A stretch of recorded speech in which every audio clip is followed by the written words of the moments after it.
Olá, pessoal, boa tarde. Prazer em tê-los aqui mais uma vez na live. Hoje, extraordinária, uma terça-feira, mas muito especial para você, em razão do final do ano, da tristeza, da solidão, da alegria, da pandemia. Nós vamos conversar sobre os caminhos a seguir. A Silvia disse que o tema é Você é o protagonista do seu próprio futuro. Eu acho um tema interessante para tratar com o nosso querido amigo César Romão, escritor prestigiado, best-seller, livros fantásticos. Foi, inclusive, um dia prefaciado pelo grande autor do maior vendedor do mundo, Og Mandino, no livro A Semente de Deus, que o César Romão me deu em 2007, já com amizade e admiração.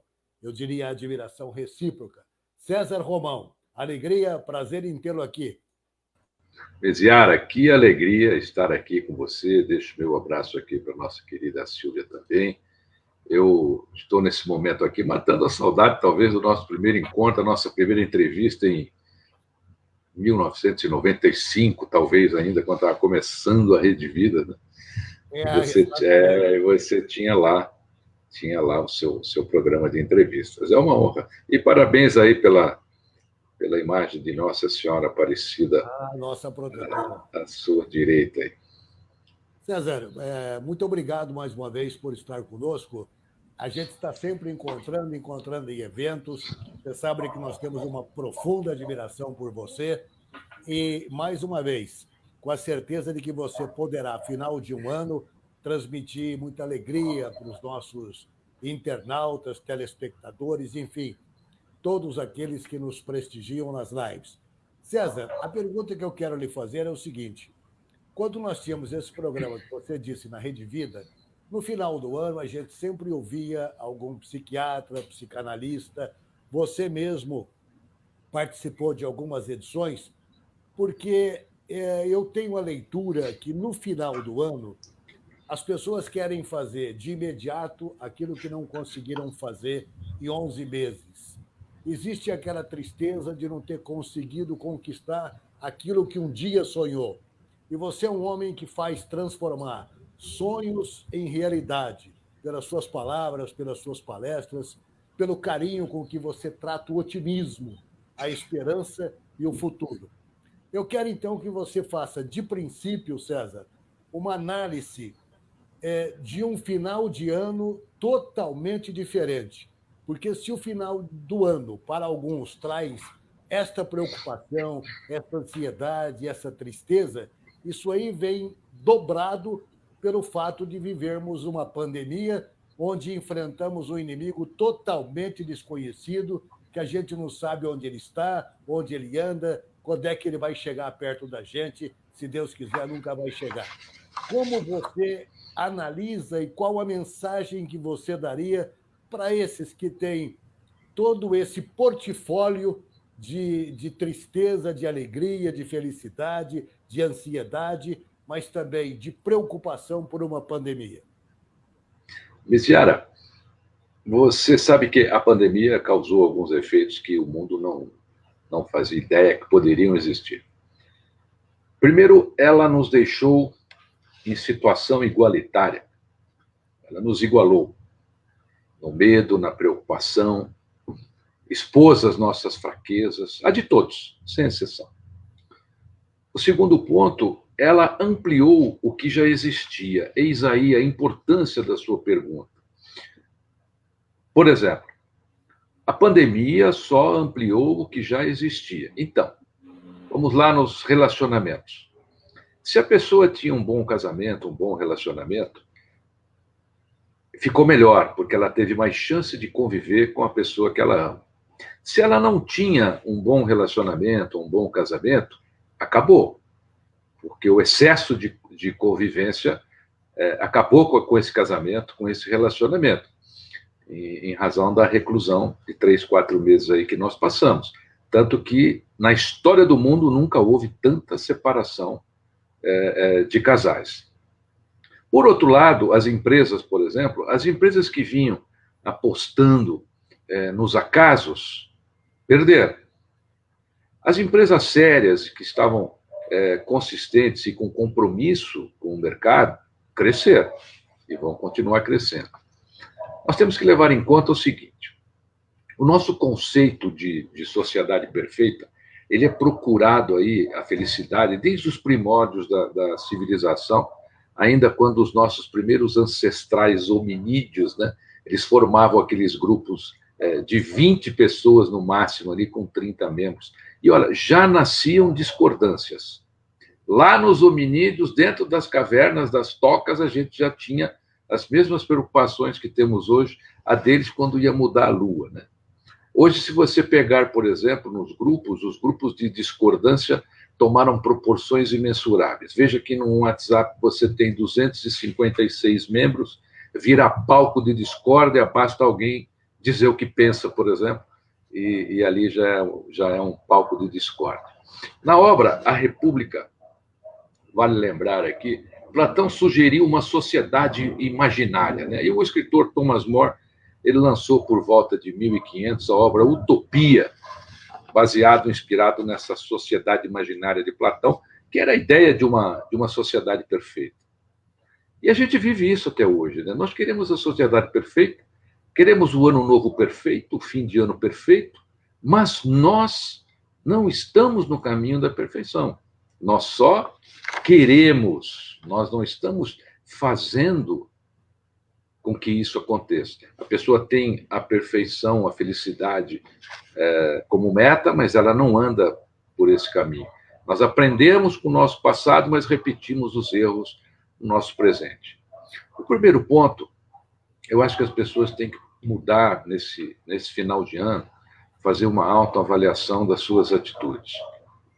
Como é que vai a sua tolerância? Como é que vai a sua coexistência? Como é que vai a sua compaixão, a sua capacidade de se colocar no lugar dos outros? Porque as pessoas pensam muito pouco sobre si. Quem não se avalia, quem não se mensura, não consegue mudar. As pessoas precisam ter esse processo de autoavaliação. Então, o final do ano, ele serve um pouquinho para isso, para que você faça um processo de avaliação. Ah, Romão, mas eu não tenho defeito. Ora, pergunta para sua mulher se você não tem defeito. Ela vai ficar uma semana fazendo a sua relação de defeito, pergunta para sua namorada.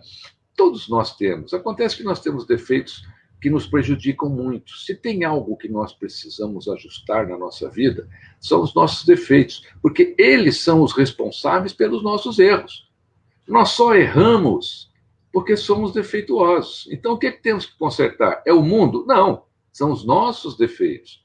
Então, nesse momento, finalizando aqui a resposta para você, exatamente agora, você precisa fazer uma autoavaliação sobre os seus defeitos.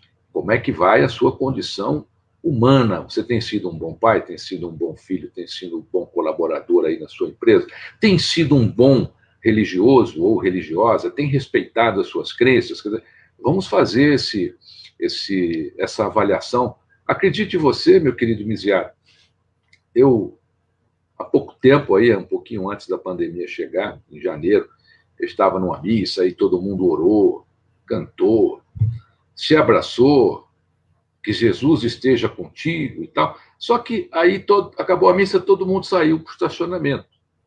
E no estacionamento, é claro, não dá, na igreja não tem como você colocar o carro nas vagas certinhas, você sabe que todo mundo está dentro da igreja e vai sair no mesmo horário. Miziar, eu nunca ouvi tanto palavrão na minha vida como naquele dia, em janeiro, no estacionamento da igreja. A pessoa acabou de sair da igreja e estava xingando o outro que parou o carro um pouquinho, que não deu para ela sair, que ela teve que manobrar, uma coisa terrível. Então, é por isso que eu digo que a gente tem que se avaliar. Quer dizer, não adianta você entrar na igreja, rezar, abraçar o amigo, desejar que Jesus esteja com ele, aí quando chega no estacionamento, se ele parou o carro na sua frente e demora 3 minutos a mais para sair, você briga com ele. Aí teria que dizer assim, Deus pediu que nós nos amássemos e não que nós nos amassemos. Verdade, isso mesmo, isso mesmo. Ô, César, quando você fala que a pandemia nos iguala, que a pandemia nos deixou igual, eu me lembro aqui do presidente do Santander, que morreu vítima do Covid, e a filha fazendo um relato que sequer pôde ver o corpo do pai. Aliás, César, nós temos dois tipos de pessoas convivendo no dia a dia. Aqueles que acreditam que existe um vírus e que ele pode matar, e essas pessoas se cuidam, andam com máscara, usam álcool gel e praticam o isolamento. E o outro time é aquele que não acredita em nada, sai sem máscara, aglomera, vai para os barzinhos, conversa, fuma e critica do Covid. Que análise que a gente poderia fazer desses que duvidam da existência do vírus? Nós sofremos de uma obsolescência, eu chamo de obsolescência programada da nossa consciência. Eu vou até repetir aqui para os seus seguidores, telespectadores aí que te acompanham. Nós sofremos hoje, dentro da nossa sociedade, de uma obsolescência programada de consciência. As nossas consciências estão tão distantes umas das outras em determinados grupos que fica inconcebível acreditar que tal grupo exista. Você veja Santa Catarina, por exemplo, esse estado maravilhoso que eu amo, que tanto estive lá fazendo eventos. Hoje é um estado assolado pelo Covid, em razão das praias cheias, as festas continuam, como se nada estivesse acontecendo. Então, como é que anda a consciência dessas pessoas? Elas estão muito abaixo da consciência das pessoas que estão realmente preocupadas. Então, o que nós temos que entender hoje é que nós temos que trabalhar muito nesse país a nossa consciência cívica. A gente não tem esse trabalho. E isso é tanto verdade que no momento em que você precisa da consciência cívica, você não tem. Este momento que nós estamos vivenciando é um momento que nós necessitamos da consciência cívica. Que as pessoas se coloquem no lugar dos outros e se preocupem com o próximo. Quem é o próximo? O próximo é o seu pai, é o seu avô, é o seu tio que está lá na sua casa. Quando você chegar da balada, que você vai entrar lá na sua casa, ele é o próximo, que está lá na zona de risco, que você não tem nada, mas é capaz de contaminá-lo. Então, essa obsolescência programada de consciência, nós precisamos combater. E começar agora, porque senão daqui 50 anos, se tivermos que enfrentar uma outra circunstância dessa, os resultados serão os mesmos. Muito bem, vamos retribuir os cumprimentos. A Fabi de Gaspari, boa tarde, Fabi, prazer em tê-la aqui. A Maria Helena Gonçalves, a Thaís Helena Cortes Romão. Thaís, seja bem-vinda, um grande abraço a você, parabéns pelo marido que tem, parabéns pelos pais que honraram muito o jornalismo brasileiro. Prazer mesmo em tê-la aqui. Marilena, eu já falei. Eduardo Carmona, Curitiba, ligada na UVESP. Parabéns pela live, parabéns. Muito obrigado, Eduardo Carmona. Naim Miguel Neto Miguel, muito obrigado pela sua participação aqui no programa. Estamos às ordens, conversando com César Romão. Você que chegou agora, saiba quem é César Romão. Antes de ser uma pessoa admirável, querida, uma pessoa que todos amam e respeitam, o César Romão é um dos escritores motivadores que analisa o ser humano, a mente humana, o coração humano com uma sapiência incrível.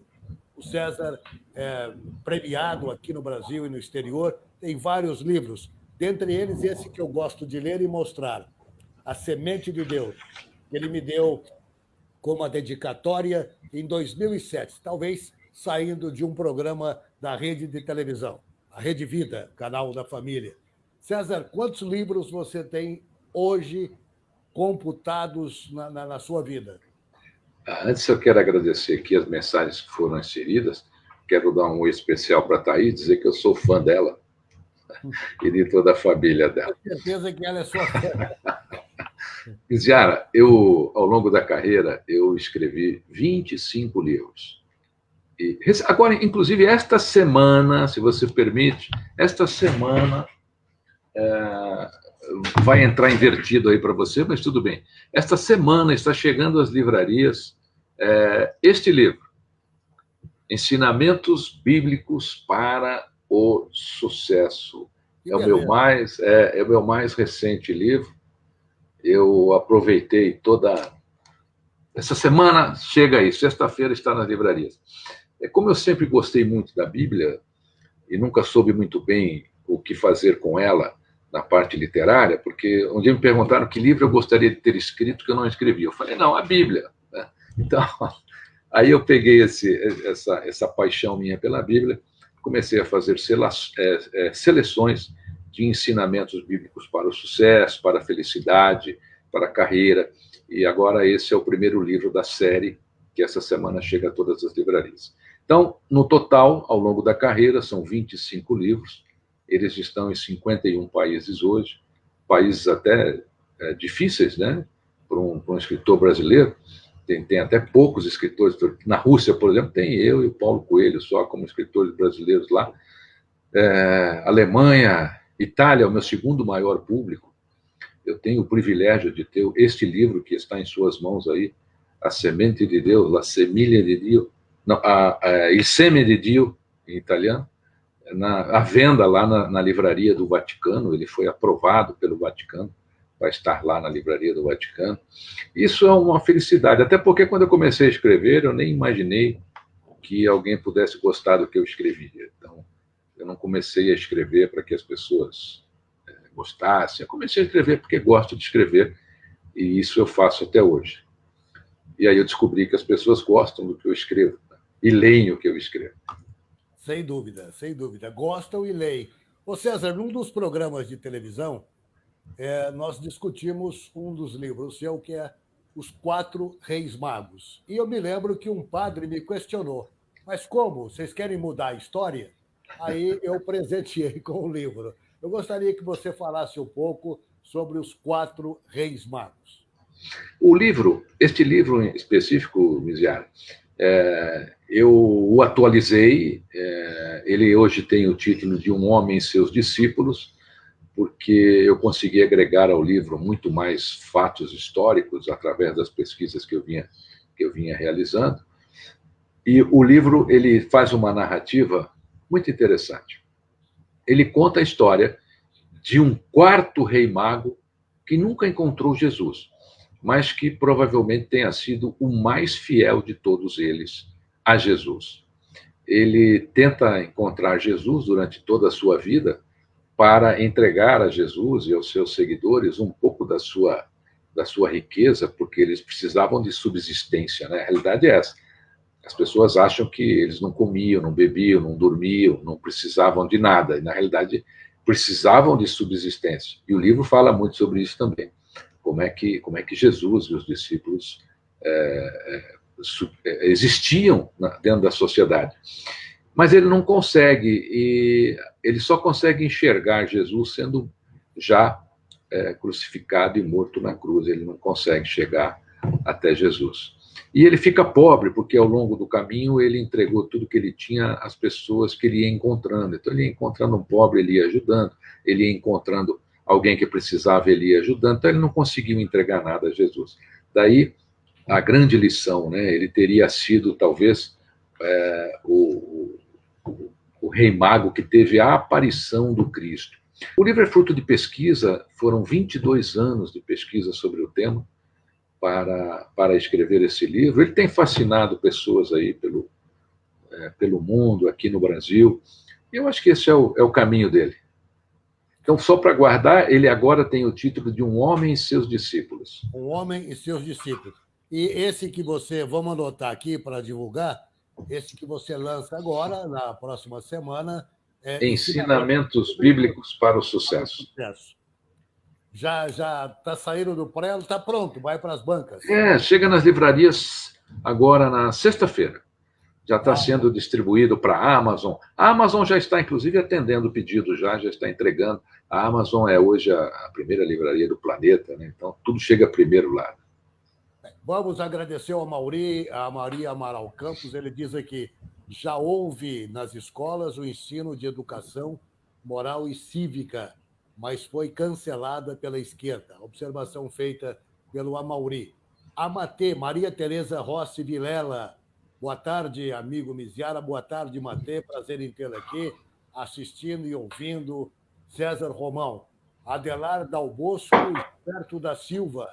Ligado nos amigos Sebastião Miziara e César Romão. o Moisés Leite, boa tarde, professores. A Malu Ribeiro também aqui conosco. São várias as pessoas que têm se manifestado. Marco Antônio Melhado nos cumprimentando pela entrevista, muito obrigado. Aqui conosco, César Romão. César, a gente percebe claramente nos seus livros, na sua conduta, no seu dia a dia, que você tem uma ligação muito forte com o poderoso, com o Supremo, com Deus Todo-Poderoso. Eu gostaria que você definisse duas figuras sob a sua ótica, para que os nossos internautas conhecessem o seu pensamento, o pensamento de um homem que é premiado aqui e fora daqui, no exterior. Quem é Deus para você e quem é Jesus Cristo para você? Olha, eu sou, Miziara, uma pessoa que procura caminhar à sombra das suas palavras. Talvez esse seja o maior desafio que nós temos pela frente. Caminhar à sombra das nossas palavras, caminhar à sombra daquilo que acreditamos, caminhar à sombra daquilo que você realmente prega na sua mente, no seu coração, na sua alma. Eu tenho uma visão de Deus que ela é exposta nesse livro aí que está na sua mão, A Semente de Deus. A Semente de Deus. Então, a visão que eu tenho é essa visão magnânima, né? Eu acredito que realmente essa grande energia, esse grande poder emanou de maneira a possibilitar toda essa existência no universo. Cristo, por sua vez, é aquele que mais se aproximou dessa força. Cristo, por sua vez, é aquele que materializou aqui na Terra, na minha opinião, essa força para que nós pudéssemos ter ainda mais fé nela.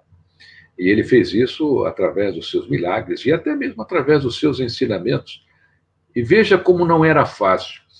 Toda vez que você tiver, meu querido amigo, minha querida amiga, uma dificuldade na vida e não souber o que decidir, faça essa pergunta: o que Cristo faria? Aí você coloque-se no lugar dele e veja como é difícil você fazer o que ele faria. Para que você entenda como nós estamos longe ainda da nossa espiritualidade. E sabe, meu querido amigo Miziara, para mim hoje a humanidade ainda não caiu no abismo porque não passa pela boca do abismo. Essa é uma verdade dura, mas é uma verdade que nós temos que encarar. A gente está numa situação tão delicada em relação à humildade hoje, à humanidade, que ela não caiu no abismo só porque ela não passa na boca ainda, entendeu? Ela não conseguiu nem passar na boca do abismo. Só por isso. Ela é maior, o problema da humanidade hoje é maior que o abismo que pode esperar a humanidade. Por isso temos que trabalhar muito bem a nossa consciência, o nosso coração. Essa época que está se aproximando, época de Natal, época de Ano Novo, é a chance, porque as pessoas ficam mais sensíveis, as pessoas ficam mais emotivas, e é nesse momento que a gente pode trabalhar a nossa autotransformação. César, aqui no livro A Semente de Deus, o Og Mandino ele disse o seguinte: este é um livro poderoso que afetará a vida de todos que o lerem. Eu o recomendo. O que ele pegou aqui nessa leitura que ele entende que pode transformar a vida das pessoas? Olha, primeiro eu quero render aqui a minha homenagem eterna a esse autor, que foi o primeiro autor no mundo a vender mais livros do que a Bíblia. Og Mandino foi o autor que mais vendeu livros no mundo depois da Bíblia. Foi um autor maravilhoso, é um autor maravilhoso, porque tem 19 livros, todos ainda estão à venda. Og Mandino se diluiu no universo em 1995, mas ainda toca pessoas pelo planeta com as 19 obras que deixou e os ensinamentos que ele deixou. Na realidade, na época, eu era muito fã de Og Mandino. E aí, eu não tinha acesso a ele. Nessa época era carta, você mandava uma carta. E uma carta para chegar nos Estados Unidos, por exemplo, demorava 3 meses, 4 meses, né? Não era como é hoje. Às vezes você fala, mas levava 4 meses para alguém? Em 1989 ainda era carta. E eu tenho uma queridíssima amiga, Maria José Tobal Marciano, um dia conversando, ela falou assim: Romão, por que a gente não faz por que você não faz uma versão desse livro em inglês e manda para o Og Mandino, que não era livro ainda, não tinha sido editado. Miziara, você acredita? Este livro recebeu mais de 20 negativas das principais editoras do Brasil.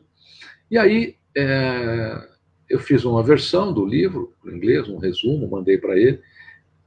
E o livro não existia ainda. E um dia, 4, 5 meses depois, chega uma carta na minha casa, dos Estados Unidos, uma carta dourada, num selo. O Og Mandino assinava toda a correspondência. Eu tenho todas as correspondências dele. Uma próxima oportunidade, faço questão até de deixar preparado aqui para mostrar para o seu público. E eu abri a carta, quando eu abri, eu quase morri, né? Porque ele falou: eu li o seu livro, não acredito que não tenha sido editado. O meu editor no Brasil é Alfredo Machado, da editora Record. Pega esta carta de recomendação, leve a ele, e ele vai fazer o seu livro. E eu me lembro que eu entrei na Record, carregado pelo saudoso, um dos maiores editores do Brasil, o Alfredo Machado, e ele me levou e falou: não, vem cá, quero te mostrar uma coisa. Ele tinha acabado de comprar uma máquina chamada Cameron. A Cameron, na época, era uma máquina que entrava o rolo de papel de um lado e saía 50 mil exemplares empacotados do outro. Ele falou: olha, vou fazer o seu livro aqui. Eu falei: eu não acredito. Eu falei: esse livro vai ser um sucesso. Esse livro vai ser um sucesso. E ele lançou, corajoso. Mostrei a ele as 20 negativas, perguntei se ele queria que eu mudasse algo. Ele falou: Romão, o maior vendedor de livro do mundo não mexeu em nada do seu livro e ainda está fazendo uma recomendação. Assim nasceu minha amizade, né, com o Og Mandino, que também foi meu mentor de palestras. Foi com ele que eu fui aprendendo a fazer palestras, né? E o livro saiu em 1991 e nunca mais parou de vender. Este livro ainda é um livro que vende como se tivesse saído ontem. É uma coisa impressionante. Nós estamos, inclusive, Miziara, se você permitir, nós estamos com uma campanha lá no meu site, cesarromão.com.br, tem uma campanha do livro A Semente de Deus lá. Porque, como eu não tenho feito mais palestras presenciais, eu não tenho mais autografado o livro para o público. Então, o público estava reclamando um pouco disso e nós tivemos a ideia de fazer essa campanha através do site. Como é essa campanha? Lá, você abrindo o site, tem uma campanha do livro A Semente de Deus. Você adquire o livro A Semente de Deus pelo site e recebe autografado na sua casa. Só para você ter uma ideia, eu tenho autografado com a maior alegria do mundo, né? Uma média aí de 80, 90 livros, todo dia, todo dia, todo dia. Agora, há pouquinho mesmo, já acabei um lote aqui para um grupo, aí o pessoal do escritório vai, despacha, e imagina você que o leitor vai receber esse livro autografado lá na casa dele. Sou o único autor do mundo que está fazendo isso durante a pandemia. Quer dizer, estou me aproximando dos meus leitores, tentando retribuir o carinho deles pelo meu livro desta maneira. E tem dado muito certo.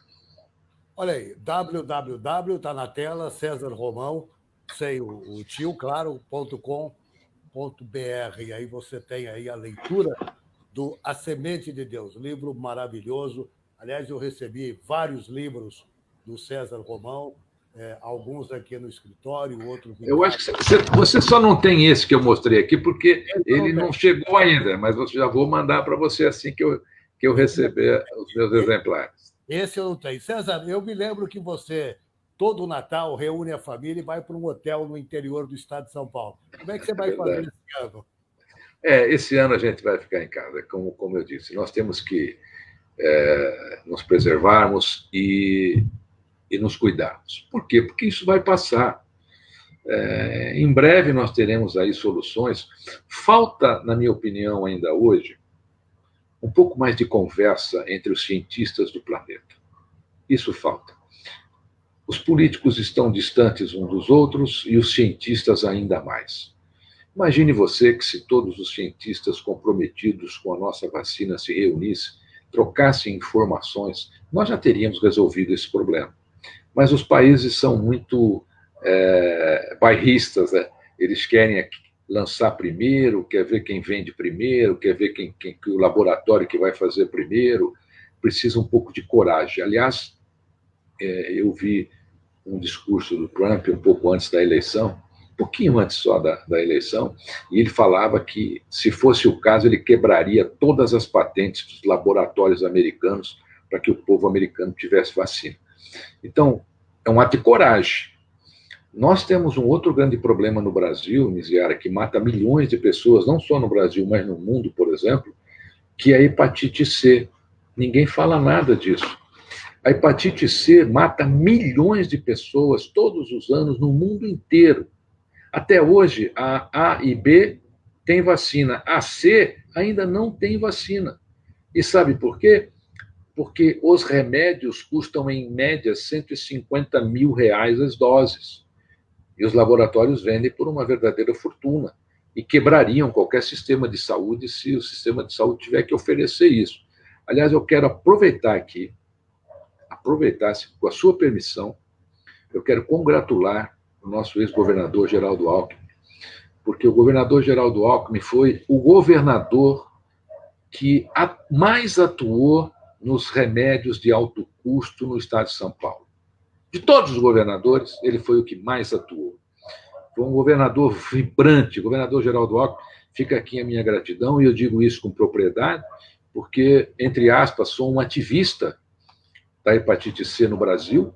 Eu luto para que nós tenhamos aí menos óbitos, e essa questão do Covid atropelou, inclusive, essa questão da hepatite. O Rotary está envolvido agora. Nós estamos numa campanha muito grande, no mundo inteiro agora, no Rotary, para hepatite zero daqui a 10 anos. E é isso que tem que ser feito. Precisamos um pouco mais desse pulso que tinha o governador Geraldo Alckmin em relação à luta da hepatite C. César, ele costuma nos prestigiar na live. Eu não sei se hoje ele está nos assistindo, mas, de qualquer maneira, sua manifestação ele vai saber. Porque, assim como para o artista é o aplauso que vale, é a grande retribuição, para o homem público é o reconhecimento. Né? Então, quando está fazendo sua palestra, você é aplaudido de pé. Eu já assisti, já vi. Essa é a retribuição por tudo aquilo que você estuda para transmitir para as pessoas. O homem público quer o reconhecimento dos seus feitos. E o Geraldo Alckmin realmente é um grande homem além do seu tempo. César, como é que você define essa nova expressão que surge no novo momento, que é a nova ordem, não? Novo normal? O novo normal. Como é que você define isso? Olha, eu acho essa expressão um pouco anormal, porque não tem nada de normal, né? Não existe um novo normal, nós estamos na anormalidade mesmo. Total. Isso não vai acabar tão cedo. Nós conhecemos fatores que não voltarão mais. Por exemplo, esse nosso sistema aqui de entrevista, né? Isso não acaba mais, isso veio para ficar, ficou, acabou. As emissoras de televisão estão adotando isso, inclusive estão demitindo pessoas, né? Porque você sabe muito bem, como grande entrevistador que grande apresentador de programas de televisão, você sabe a estrutura que é necessária para se estar ali ao vivo num programa de televisão. Então, a pandemia ensinou as pessoas a usarem melhor aí essa tecnologia toda. Algumas coisas vieram para ficar. Outras vão desaparecer. As empresas, por exemplo, já estão fechando seus escritórios, entregando aí os trabalhos para as pessoas trabalharem em casa. A maioria achou legal. Muitas empresas, por exemplo, na nossa Avenida Faria Lima, em São Paulo, já desocuparam muitos prédios ali, empresas que tinham andares inteiros. Então, eu não acho isso normal. Nós estamos vivendo num tempo de anormalidade, nós estamos nos adaptando. E olha que coisa interessante. As disrupções do passado, elas não aconteciam tão rapidamente. No passado, você contava uma mentira, por exemplo, levava 100 anos, às vezes, para desvendar essa mentira. Hoje, você conta uma mentira em 5 minutos, você já está desmentido. Então, o passado, a disrupção levava muito. Hoje, não. Hoje uma empresa quebra do dia para a noite, a moral de uma pessoa é atacada do dia para a noite. Então, nós estamos numa época muito conturbada. Temos que aprender com ela, mas não perdermos a nossa essência humana. E se você permitir, Miziara, eu não sei como é que nós estamos de tempo aí, se Fica à vontade. você me orienta. O que eu chamo de essência humana? É o que nos manteve até hoje, desde a nossa criação. Se você permitir, eu vou deixar 2 exemplos de essência humana aqui que a gente não pode perder. Nós, por exemplo, hoje perdemos amigos todos os dias e não podemos ir ao velório. Eu perdi dezenas de amigos nessa fase, que também eram seus amigos, e que a gente não pode ir ao velório, não pode ir à missa. Essa é a nossa essência humana, quando a gente perde alguma coisa. Imagine você, Miziara e seus seguidores aqui, que em 1908, os restos de um Neandertal de 50 mil anos foi encontrado numa cova, numa caverna na região de La Chapelle-Lausanne, que fica lá no sul da França, que significa a Capela dos Santos. Olha só, 50 mil anos. Ele estava enterradinho, bonitinho, quer dizer, quem o colocou lá na hora da partida dele, o colocou com humanidade. Enterrou, cuidou, colocou ali os objetos dele. A pessoa teve humanidade até na morte. Coisa que a pandemia não está permitindo. Eu me recordo no começo da pandemia, tinha trator abrindo vala. Tem gente até hoje que não sabe aonde foi enterrado o seu parente. Olha que coisa terrível. Aí, se você anda um pouquinho mais na nossa história, em cima de los Cerros de Atapuerca, que fica em Burgos, por exemplo, lá na Espanha, eles encontraram 28 pessoas de diferentes idades que eram ancestrais aos neandertais que viveram nessa região há 400 mil anos. Este é o primeiro santuário da humanidade. E o pessoal está todo arrumadinho, todo mundo se vê que houve amor, houve carinho, até no enterro, num enterro de 400 mil anos atrás. O que eu quero dizer, meus queridos amigos, é que isso é humanidade. A gente não pode perder, porque foi essa humanidade que nos trouxe até aqui. Quando você olha um vídeo onde 2 policiais, um aponta a arma para o outro, lá na Santa Efigênia, você acha a cena absurda. Mas tinha algo ali mais absurdo que a cena, Miziara, que eram as pessoas gritando: mata ele, atira nele. O que foi feito dessa humanidade? A gente não está numa era de falta de valores, nós estamos numa era de extinção de valores. Nós perdemos os valores e os princípios que são as colunas que regem a nossa sociedade. Então, eu sempre faço não é um apelo, mas é uma recomendação aos meus leitores, às pessoas das minhas palestras: nunca perca a sua humanidade, porque o dia que você perder a sua humanidade, você deixou de ter qualquer tipo de comunhão com o Criador, com Cristo, com o universo e até com você mesmo. Você passa a ser um zumbi dentro da sociedade. Eu vou te fazer uma pergunta para que você possa, claro, mexer na memória. Eu vou dizer a experiência que eu vi. Nas suas palestras, convivendo com centenas de milhares de pessoas, certamente existe alguém que te marcou pela sua manifestação, pelo que disse, pelo que você fez na vida dela. Enquanto você mexe na sua memória, remexe um pouco, para lembrar desse momento marcante, eu leio muito Joseph Murphy. Ele conta que, depois de uma palestra que ele fez, o maior presente que ele recebeu, chegando no hotel em Colômbia, no hotel, ele recebeu a carta de uma mulher que disse que ela tinha perdido o filho, tinha pensado em suicidar-se e, depois da palestra dele, entendeu que a vida continua, que o filho está no lugar onde ela um dia o encontraria. Ele relata isso dizendo: foi a grande paga que eu recebi de tudo aquilo que eu faço pela humanidade. Qual foi a sua? Porque nós podemos comparar você com Murphy com uma tranquilidade incrível. Ele brilha lá nos Estados Unidos e agora pela globalização no mundo, e a recíproca é verdadeira. Você brilha aqui e no mundo inteiro. Qual é que é a sua? Obrigado. Quando os amigos não têm qualidade, os amigos de verdade inventam mesmo, e aí fica bacana. Ziara, obrigado pela comparação. Joseph Murphy é um dos meus autores prediletos. Ele foi uma das inspirações de Og Mandino para se tornar escritor, escreveu O Poder do Pensamento Positivo. É um livro fabuloso, vendido no mundo inteiro. Ele foi um pastor genial, né? Porque ele era um pregador. E a visão que ele tinha... Ele criou esse termo da Bíblia científica, da religião científica, né? Que é fascinante. Se você está nos assistindo e ainda não leu nada de Joseph Murphy, eu recomendo. E, Ziara, essa sua pergunta, ela não é difícil para mim, não, porque eu tenho, sim, um momento, foi um curso meu.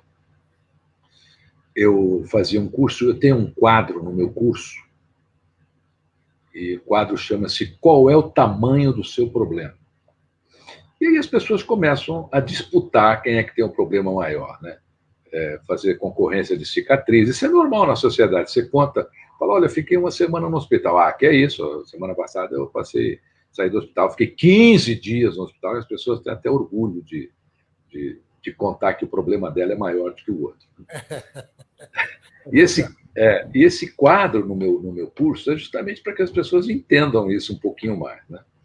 E aí as pessoas iam até o palco e subiam e contavam o seu problema, e aí o problema de quem contou, falava, eu tenho um problema que é maior, aí a pessoa ia lá e contava. Aí, quando estava para terminar o quadro, subiu um rapaz quietinho no palco, ele falou, eu posso contar o meu problema? Eu falei, claro. Ele falou, ontem à noite, eu coloquei um revólver na minha cabeça e resolvi que eu ia tirar a minha vida. Mas eu vi um banner no meu e-mail de um curso, que era esse aqui. Então, eu vim aqui da seguinte maneira. Falei, bom, antes de eu me matar, eu vou fazer esse curso. Se esse curso não me ajudar em nada, eu volto para minha casa e cometo suicídio. E eu pensei em me matar, estava já pronto para cometer o suicídio. Por quê? Eu consegui casar com a mulher da minha vida.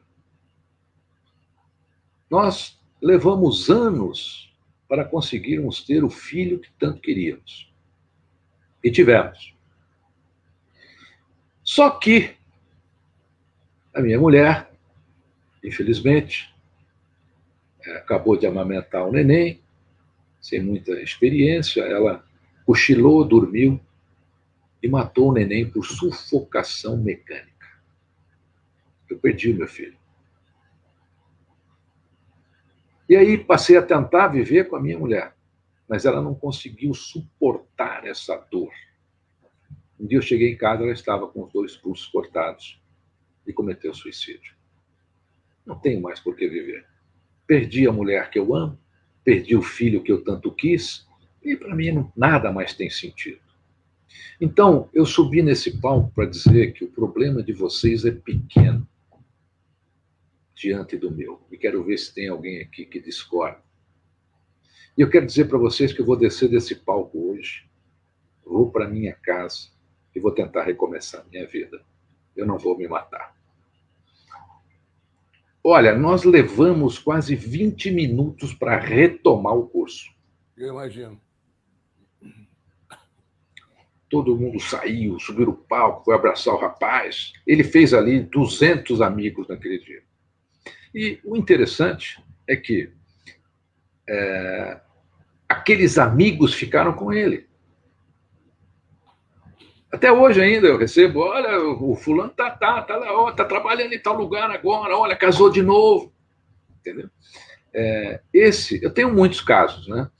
Mas esse específico, até um dia qualquer começo um livro sobre isso, que teria um caso aí muito bacana para as pessoas refletirem. Mas esse é o que eu coloco aqui para atender a sua pergunta. César, maravilhosa a história. Realmente é isso, né? As palestras, o incentivo, a motivação, os exemplos significam muito na vida das pessoas. Né? César, um outro escritor que eu gosto muito, porque é Patrício Gibran, Khalil Gibran, nos seus livros, ele pergunta o que é a fidelidade, o que é a humildade, o que é a amizade, o que são os filhos, o que é o amor. Você conhece muito bem Gibran, Khalil Gibran. Eu te pergunto, na sua concepção, o que é a humildade? Isso é bacana a sua pergunta. O que eu mais gosto de Gibran, que ele escreveu, é a comparação que ele faz do filho com o arco e a flecha. Ele ensina aos pais que os pais são o arco, o filho é uma flecha. Que depois de lançada, ela mesma é que sabe o alvo. Você não tem mais poder sobre a flecha depois que ela sai do arco. Esse é o texto que eu mais gosto dele. Olha, para mim, a humildade ela é uma palavra que vem do grego, vem do humus. O humus, qual é o papel do humus? Ele fertiliza a terra. O que é humildade? O que é uma pessoa humilde? A pessoa humilde não é aquela que se deixa humilhar. Humilhação não tem nada, não tem ligação com humildade. E aqui no Brasil a gente acha que humilhando alguém, a pessoa fica quietinha, ela é humilde. Não. Quem são os humildes? O Cristo tocava nesse assunto lá atrás, né? Os humildes são aqueles que são como o humus, são aqueles que fertilizam a terra. Estes são os humildes. Por isso que Cristo dizia: os humildes herdarão a terra. Por quê? Porque eles é que fertilizam a terra. O humilde é aquele que faz o bem, é aquele que está no caminho do bem, porque só o bem sempre encontra um caminho. O humilde é aquele que tem compaixão, que se coloca no lugar do outro. Ninguém deve se deixar humilhar, nem Cristo se deixou. Então, nós temos que entender que temos que ser como humus. Deixo uma pergunta aqui para você, se você quer saber se você é humilde, é fácil. Você está fazendo do seu espaço de vida um lugar melhor? Se estiver, você é humilde. Quando Pedro ele consegue que o guarda romano abra a prisão para que ele possa fugir, quando Roma está em chamas, quando ele chega aos portões lá de Roma, na Via Ápia, ele encontra Jesus. Jesus aparece para ele. E aí ele pergunta: mestre, que fazes aqui? E Jesus responde: vim aqui para ser crucificado no teu lugar, porque agora tu foges do teu destino. Tu foges do teu papel de humildade. E aí Pedro volta, se deixa capturar novamente e é crucificado. De cabeça para baixo, porque não se diz digno de morrer como seu mestre. A humildade é isso. A humildade vem de fertilizar com o bem o espaço de vida que você ocupa. Brilhante, César. Vamos agradecer aqui o João da Silva Timba, cumprimentando o César Romão, está ali. Muito obrigado, Timba, em nome do César também.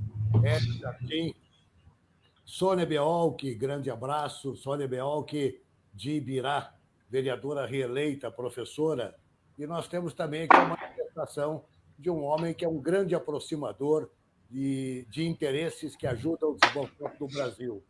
É o Jorge Niemeyer. Jorge Neymar, meu queridíssimo amigo, Jorge Neymar. Querido. Eu não mereço esse elogio, e sim o César. Querido amigo Jorge Neymar, é uma pessoa fantástica, somos inclusive confrades, estamos juntos lá na Caves, a mais antiga confraria de vinhos aqui do Brasil, é uma pessoa maravilhosa. Essa semana que passou tivemos juntos aí numa oportunidade. Um abraço, Jorge. Olha só, você tanta coisa boa para fazer, tá certo? Tanto entrevistado bacana que o Miziara atrás, você perdendo seu tempo aqui comigo. E ele é presidente do Oval Table, né? Isso. Tem o Oval Table, que é um misto geral, são homens e mulheres, empresários, pessoas preocupadas com o investimento Brasil e não preocupadas com o custo Brasil. Ele montou agora o Oval Table feminino, que é um sucesso. Feminino, da qual a Silvia faz parte também. Se a Silvia não estivesse no Oval Table feminino, ele nem existiria.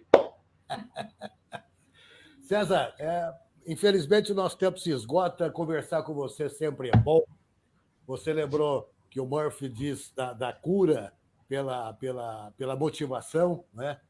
Nós temos aqui, eu me lembro que entrevistei um cardiologista aqui do Hospital das Clínicas, que ele diz que a oração, a crença, o acreditar em Deus é um dos maiores, se não o maior remédio que nós temos para vencer a doença, praticar a cura através do reconhecimento de que existe um ser supremo e que a ele nós devemos uma deferência toda especial.